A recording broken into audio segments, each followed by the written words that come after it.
Hello વિદ્યાર્થી મિત્રો, આપ સૌ વિદ્યાર્થી મિત્રોનું ઓનલાઈન લેક્ચરની અંદર હું હાર્દિક સ્વાગત કરું છું. વિદ્યાર્થી મિત્રો, ધોરણ 6 ની અંદર ગુજરાતીમાં પાઠ નંબર 9 પાદર વિશે આપણે અભ્યાસ કરીશું. વિદ્યાર્થી મિત્રો, આપણે અગાઉના લેક્ચરની અંદર જોયું કે ભાઈ પાદર કોને કહેવાય, ગામનું ગોંદરું કોને કહેવાય, ગામડાની કેવી સંસ્કૃતિ છે, ત્યાંનો પહેરવેશ કેવો છે, લોકો કઈ રીતે પોતાનું જીવન જીવે છે અને સુકાવીને જ્ઞાનનું આનંદદાયક વાતાવરણ આપણને લાગે છે એના વિશે આપણે થોડીક માહિતી મેળવી.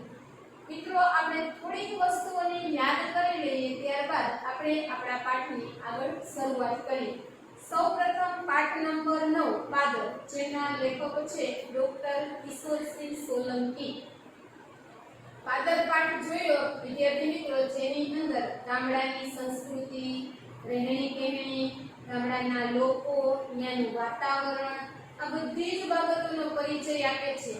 લેખક પોતાના વીતી ગયેલા સમયની યાદ કરે છે અને કહે છે કે ભાઈ મારું ગામ હજી મને બોલાવતું હોય, ત્યાં શું જોવા મળે, અને જે જેની રેત પથરાયેલી છે, વડ છે, વડના ઝાડ છે, તળાવ છે, કુવાઓ છે, જ્યાં ગામની સ્ત્રીઓ પાણી ભરે છે, આમ નાની નાની બાબતોનું વર્ણન છે એ આખા પાઠની અંદર કરવામાં આવ્યું. તમે જોયું કે ભાઈ પાદર એટલે શું.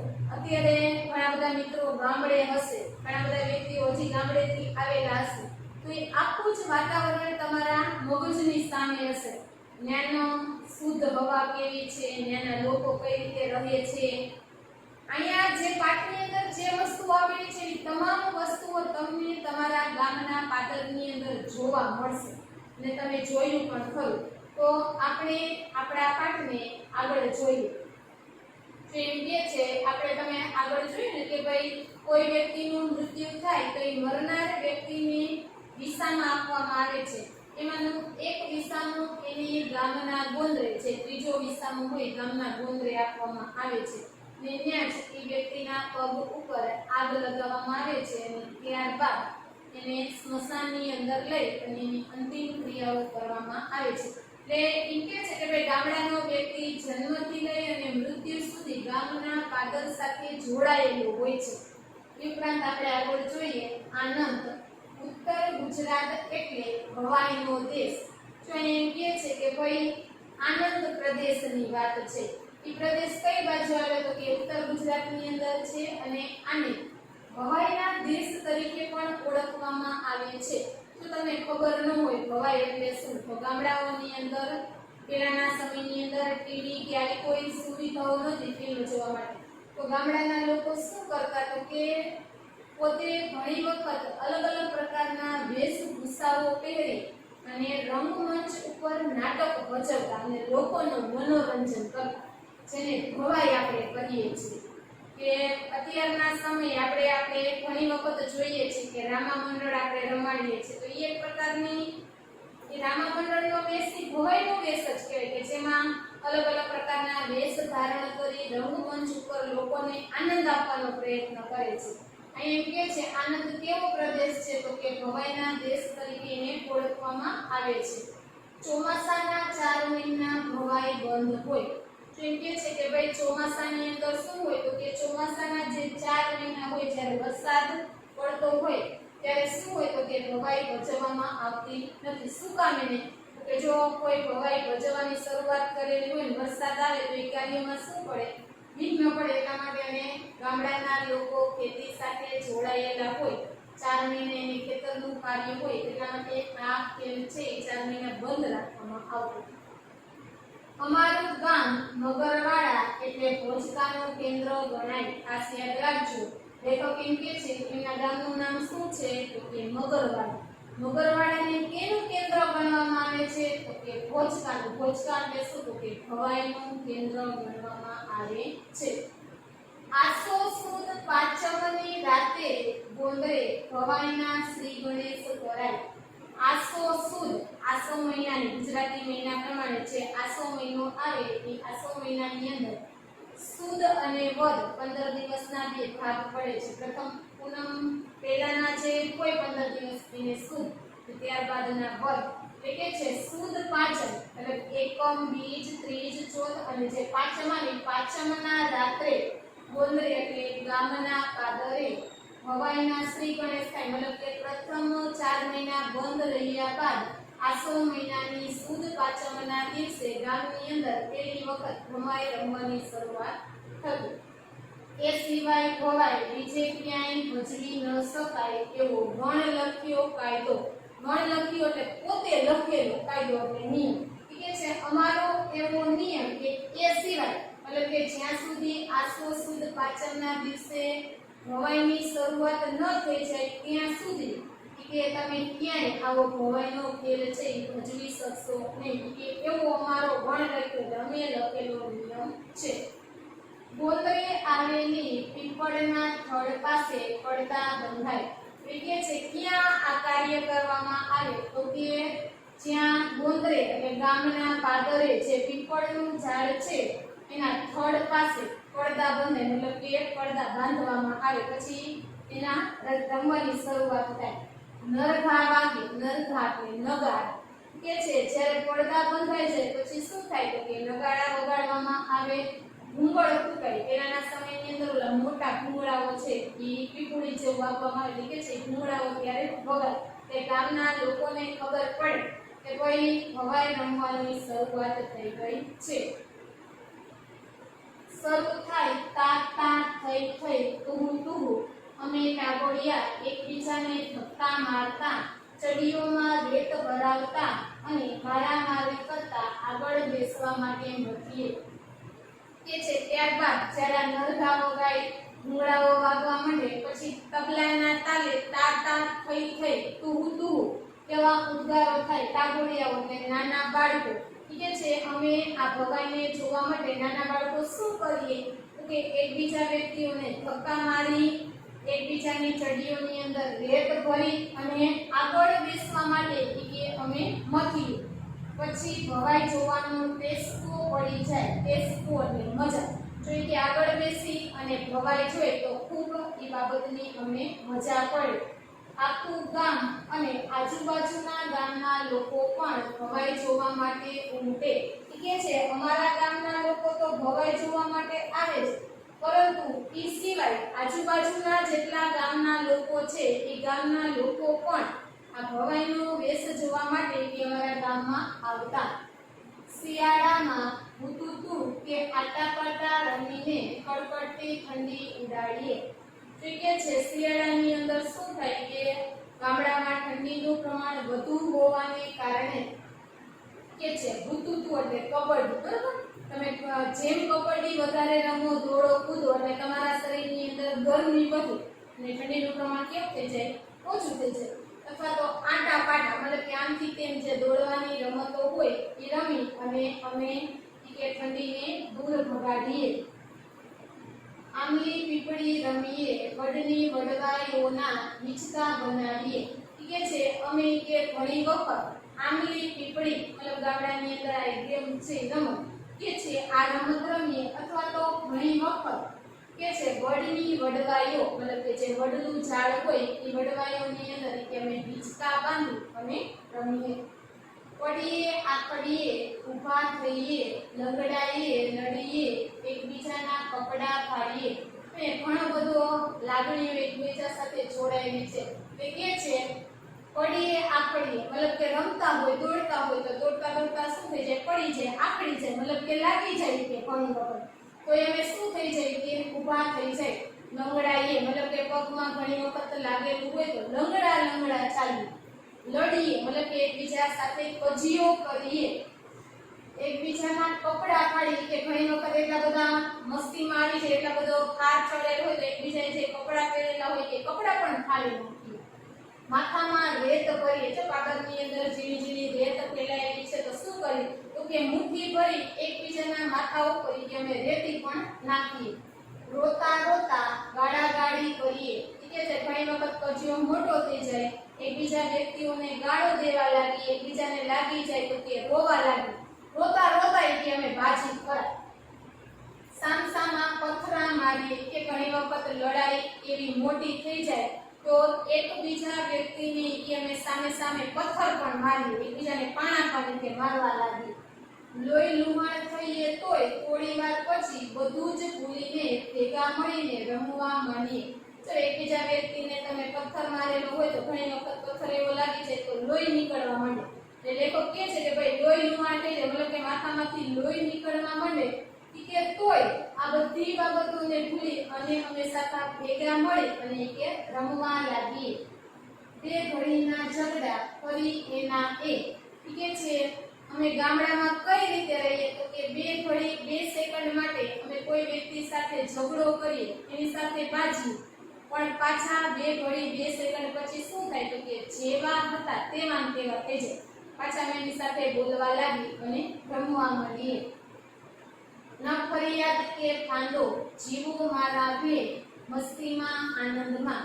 એ કે છે 2 સેકન્ડ પછી અમને કોઈ પણ જાતની ફરિયાદ હોતી નથી, ફાંદો એટલે કઈ એકબીજા સાથે કઈ એવા કંકાસ કે કજિયો હોતો નથી. બસ કે અમે તો શું કરી જીવો મારા ભે એટલે ભાઈ કે કોઈ પણ જાતની ફરિયાદ ને કઈ રચકચ ને બધી બાબતો ભૂલી અને અમે બધા જ વ્યક્તિઓ આનંદ અને મસ્તીની અંદર કે અમે અમારું જીવન છે કે જીવવા લાગીએ. મજા તો આવે ઉનાળામાં શાળાનો સમય સવારનો હોય. તો લેખક શું કહે છે મજા ક્યારે આવે તો કે ઉનાળામાં રમવાની ખૂબ મજા આવે. શું કામ એને તો કે શાળાનો સમય શું થઈ ગયો હોય તો કે સવારનો થઈ ગયો હોય. 11 વાગ્યે ન વાગ્યે અમે ઘર ભેગા થઈ જઈએ. ઠીક છે કે ભાઈ હજી તો 11 વાગે કે ન વાગે સીધા સ્કૂલેથી નીકળી અને અમે ઘર ભેગા કે થવા લાગીએ. ખાઈ પીને શું કરીએ તો આખો દિવસ કઈ કામ તો હોય નહીં, નાના બાળકોને એટલે કહે છે કે ભાઈ જમી લઈ પાણી પી લે પછી શું કરવું કે આખો દિવસ.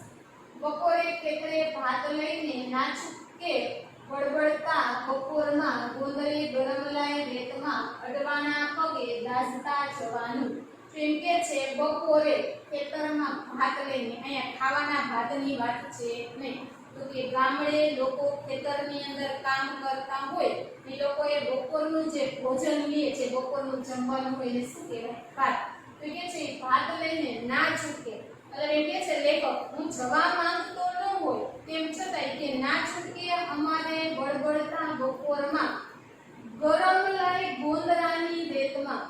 જો સૂર્યના તાપને કારણે ઉનાળામાં રેતી બપોરના સમયે ખૂબ તપે ગઈ હોય, તમે એના ઉપર પગ દે તો ઊભા ન રહી શકો એટલા પગ તમારા બળતા હોય. એ કે છે ના છૂટકે બળબડતી બપોરની અંદર કે ગોંદરામાં ગરમ લાય રેતમાં અડવાણી એટલે ઉઘાડા પગે કે અમારે પગને દાઝતા તોય ન જવું હોય તોય તેમ છતાંય કે અમારે ઉઘાડા પગે ખેતરે જવું પડે. ક્યારે તો ચપ્પલ બૂટ કે સેન્ડલ સ્વપ્નમાં પણ જોયા નહોતા. તો લેખક એમ કે છે હું મારા બાળપણની વાત કરું છું ત્યારે મેં બૂટ ચપ્પલ કે સેન્ડલ સ્વપ્નમાં મતલબ કે મારી નિંદરમાં મને સ્વપ્ન આવે એ સ્વપ્નમાં મેં આવી કોઈ વસ્તુઓ ક્યારે જોયેલી નથી. તો કે રિયલમાં તો ક્યાં મળવાની છે જો મને સ્વપ્નમાં કોઈ દિવસ દેખાણી હોય નહીં. ઉનાળામાં ખેતર જવાનું ન હોય તો અમને આનંદ થાય. હવે લેખક એમ કહે છે કે જો ઉનાળાની અંદર અમને ખેતર જવાની જો ના પાડવામાં આવે તો કહે છે કે ભાઈ અમને ખૂબ મજા આવે, આનંદ થાય કે ભાઈ સારું ચાલો આજે આપણે ત્યાં જવાનું નથી. ગરમ લાય વાયરો વાતો હોય એ કહે છે કે ભાઈ તે સમયે ગરમ વાયરો છે એ ખૂબ વાતો હોય, લૂ ઝરતી હોય એવા માર્ગની છે એ વાત કરવામાં આવે છે. લૂ ફૂંકાતી હોય તોય અમે છાયણામાં ગોંદરે રમતા હોઈએ. લૂ એટલે સૂર્યના તાપને કારણે અસહ્ય જે ગરમી ફૂંકાતી હોય, લૂ ઝરતી હોય કે લૂ ઝરતી હોય તોય અમે શું કરીએ તો કે ગમે ત્યાં ગોંદરે છાયણો ગોતી અને ત્યાં ગોંદરે અમે રમી. કોઈ બપોર કે તડકો ન જુએ. જો અત્યારના સમયનું વાતાવરણ કેવું છે કે આપણે 12 થી લઈ અને 5 વાગ્યા સુધી આપણે આપણા ઘરમાંથી બહાર નીકળતા નથી. શું કામ એને કે ભાઈ ખૂબ તડકાઓ તપે છે, બીમાર થઈ જાય એટલે આપણે બાળકને બહાર નીકળવા દેતા નથી. જ્યારે ગામડાની અંદર શું હોય કે છે અમે કાંઈ ન જોઈએ, તડકો છે, લૂ ઝરે છે, બફારો થાય છે, તો એ કે અમે તો ક્યાં રમવા માટે નીકળી જાય, તો કે ગામના ગોંદરે રમવા માટે કે અમે તો નીકળી જ પડીએ, કોઈ પણ જાતનો વિચાર કર્યા વિના. રમવું રમવું ને રમવું એ જ અમારું મુદ્રાલેખ. મુદ્રાલેખ એટલે અમે લખેલો કાયદો અથવા તો અમે ઘડેલો નિયમ. કે છે અમારો નિયમ શું છે? એક જ વસ્તુ, દિવસ રાત શું કરવાનું? તો કે રમ્યા જ કરવાનું, રમ્યા જ કરવાનું, એ સિવાય બીજો કોઈ વિચાર કરવાનો નહીં. સાચા અર્થમાં ગોંદરું તો ગરમ ઝરતી બપોરનું જ. તો અહીંયા લેખક એમ કહે છે કે ભાઈ સાચા અર્થમાં જોઈએ ગોંદરું શું છે? તો કે ગોંદરું એક ગરમ ઝરતી બપોર છે. અસહ્ય તડકાનો, અસહ્ય સૂર્યનો તાપ પડતો હોય એવી બપોર એટલે શું? તો કે ગોંદરું. આખા ગામના ઢોર બપોરે વગડેથી ગોંદરે આવી ગયા હોય કે શું થાય? તો કે આખા ગામના મતલબ કે ગામની અંદર જેટલા વ્યક્તિની ઘરે ઢોર છે એ તમામ વ્યક્તિના ઢોર કે બપોરે વગડેથી એટલે જે જંગલની અંદર ઘાસ ચરવા માટે ગયેલા હોય એ ઢોર ચરી અને કી આવી જાય બપોરના સમયે? તો કે ગામના ગોંદરે છે એ આવી પહોંચે. હવાડામાંથી પાણી પીને હવે ઢોર શું કરે? તો કે આખો દિવસ વગડાની અંદર જંગલની અંદર ફરી અને ચરેલા હોય એટલે થાક્યા હોય, તરસાત્યા હોય, કે છે ગામનો જે હવાડો છે જ્યાં ઢોરને પાણી પીવડાવવામાં આવે એ જગ્યાએ પાણી પીવે. પીપર, પીપળો, લીમડી કે વડના છાંયડે બેઠા હાંફતા હોય. તો એ શું કરે? આખો દિવસ ચાલેલા હોય, ઘાસ ખાધેલું હોય, પછી પેલા હવાડામાં જઈ પાણી પી આવે અને ત્યારબાદ જે પણ વૃક્ષનો છાંયડો એને મળે એ છાંયડા નીચે બેસી અને તેઓ હાંફતા હોય. કેટલાક તો સામસામે શિંગડા ભરાવી વાખડતા હોય. વાખડતા હોય એટલે બાજતા હોય. કે છે ઘણા બધા ઢોર એવા હોય કે જેને બેઠા બેઠા શાંતિ ન મળતી હોય તો શું કરે? તો કે એકબીજા ઢોર સામે શિંગડા ભરાવી અને એની સાથે બાજતા હોય. ગોવાળિયા ખાવા માટે ઘેર જાય ત્યારે અમે બેઠેલી ભેંસોની પીઠ પલાળીને રાજાના ઠાઠથી બોલતા હોઈએ. તો અહીંયા પણ લેખક શું કહે છે? ગોવાળિયા મતલબ કે જે ગાયો કે ભેંસો ચરાવવાનું કામ કરતા હોય વ્યક્તિને શું કહેવાય? તો કે ગોવાળિયા. એ ગોવાળિયા બપોરના સમયે જ્યારે ખાવા માટે પોતાની ઘરે ગયેલા હોય કે ત્યારે અમે શું કરી? તો કે જે ભેંસો ત્યાં બેઠેલી હોય એ બેઠેલી ભેંસોની પીઠ ઉપર એટલે વાસા ઉપર એ અમે પલાળીને મતલબ કે રાજા જે રીતે ઠાઠથી બેસે એવી જ ઠાઠ અથવા તો એવી જ કુમારીથી કે અમે ભેંસો ઉપર બેસી અને આમ તેમ કે બોલતા હોઈએ. ભેંસોની સવારી કરવી એ પણ એક લાહવો છે. લાહવો એટલે શું? તો કે તક. કે છે ભેંસ ઉપર બેસી અને આ રીતેની સવારી કરવી એ પણ એક તકનો વિષય છે. જો કોઈ ભેંસ અણરીતરી હોય તો જમદઈ ઊભી થઈ મારવા દોડે. અણરીતરી એટલે દૂધ, જેને કોઈ વાતની ખબર ન પડતી હોય, માત્ર એકબીજાને મારવામાં સમજતી કે એવી જો કોઈ ગાય હોય તો એ પોતાની પૂરી શક્તિ લગાવીને કે તરત જ અમને મારવા માટે એ દોડે. કોઈ શિંગડા હલાવે, કોઈ પૂંછડું વીંચે, પણ અમે તો બગડાના ગમેર જેવા. તો લેખક શું કહે છે? કોઈ ભેંસ શું કરે? તો કે પોતાનું શિંગડું આમથી તેમ હલાવે, કોઈ પોતાનું પૂંછડું છે આમથી તેમ ફેરવે છે કે ત્યારે અમે તો શું છે? બગડાના એટલે જંગલના, વનેર જેવા એટલે રખડતા વ્યક્તિ હોય કે ત્યારે અમે પણ એના જેવા કે બની જઈએ છીએ. બપોર તો ગોંદરે અમે જ ગોવાળિયા ગોકુળ ગામના. કે છે બપોરના સમયે શું હોય? તો કે અમારે અમે જ ગોકુળ ગામના ગોવાળિયા હોય, અમે જ ભેંસો ચરાવી છીએ, અમે જ ગાયો ચરાવી છીએ કે બપોરના સમયે અમને એવું લાગે છે. આખું ગોંદરું માથે કરીને ફરીએ, પરસેવે નાહીએ. લેખક શું કહે છે કે ભાઈ આખું ગોંદરું માથે કરીને ફરીએ મતલબ કે દેકારા દીકરીઓ અને અવાજથી કે આખું ગોંદરું છે અમે બજાવીએ અને અમે બપોરના સમયે એટલો પરસેવો વળતો હોય જાણે એમ લાગે કે ઈ જ પરસેવાથી અમે નાહતા હોઈએ છીએ.